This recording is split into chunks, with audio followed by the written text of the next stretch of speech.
If you know any airliner, it's likely that you know this one. You might also know this one, but for different reasons that have now been solved. Anyway, this is the Boeing 747, a plane so big it deserves its own superlative nickname, the Jumbo Jet.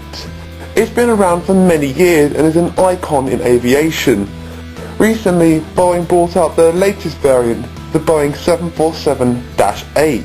Over the years, Boeing has repeatedly updated its 747, and this is the most high-tech one yet. It has brand new, ultra-efficient and ultra-quiet engines, the same one used on the 787.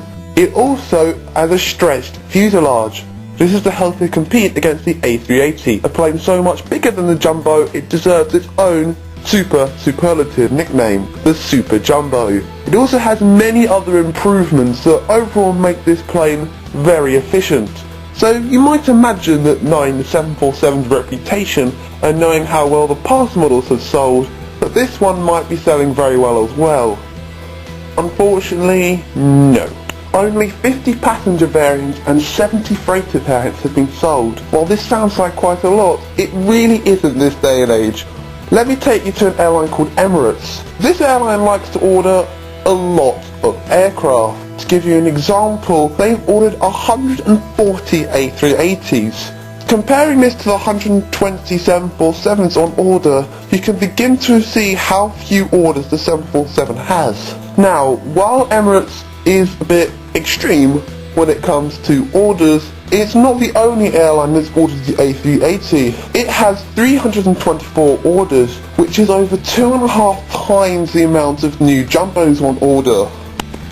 And we haven't even got to the real success stories yet. The real success stories are big twins. If you've ever been to an airport recently, you'll find that all the aircraft look very similar. Apart from their size, all aircraft seem to have a default look. A single fuselage, however big that may be, with a normal tail and a fuselage mounted tailplane. They also have low mounted wings, usually with winglets. And finally, they have 2 engines slung under the wings. Almost every airliner looks this way, and apart from size difference, it's very different to tell one from another.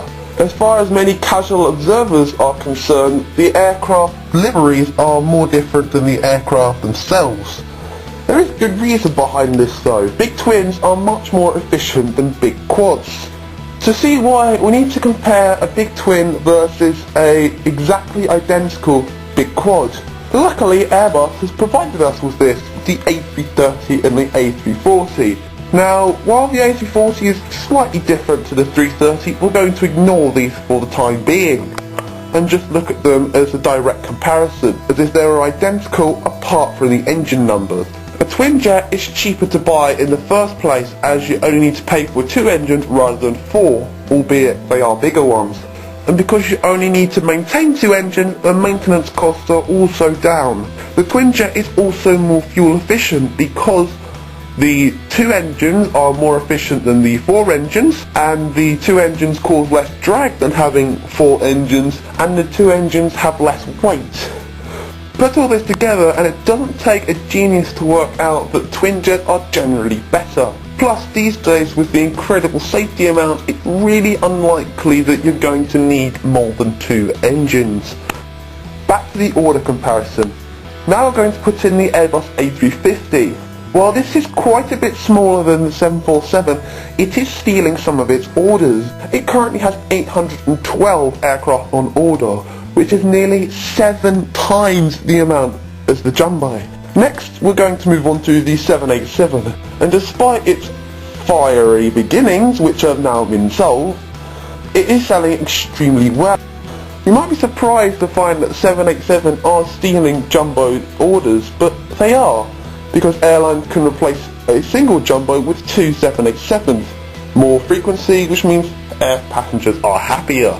Over 1,000 787s have been ordered, and this shows how well this aircraft has done. And when you compare it to the 747's measly 120, you begin to realise how few orders the Jumbo has. But at this moment, you may be saying, hold on there a second. The A380, the 350 and the 787 are all very different to the 747. Their capacities are either miles bigger or miles smaller. We need to find an aircraft that's more around the 747's capacity. Boeing recently provided us with that. They stretched the already stretched 777-300 right into the 747-8's passenger range. The new 777X is by far and away the closest competitor to the newest 747. It has accumulated 300 orders, and while that might not sound like a lot, here's one thing you want to consider. The 777X has only been on sale for 6 months, and it already got 2.5 times the amount of orders as the 747 has achieved in 7.5 years. Adding this to our table and reorganizing it a little bit shows how bad the 747 is selling. And so it's highly likely that this will be the last 747 model ever made. And with older 747 models being replaced by these new big twins, the number of 747s in our skies is quickly falling. It's very likely that the last 747 flight is not as far away as we might have thought, perhaps only 30 years away. 30 years might sound like a lot, but in aviation it really isn't. Some of you might think this is a good thing.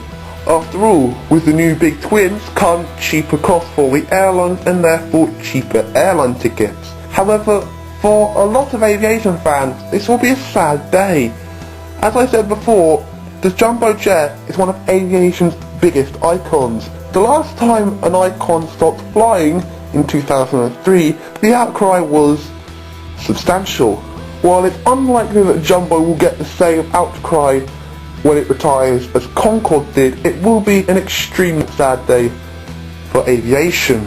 While this is 30 years away, it's much closer thanks to the introduction of new big twins. So, the jumbo jet is going to be killed off very soon, and like I said, that could be a good thing, that could be a bad thing. I'll leave that up to you to decide. Thanks for watching.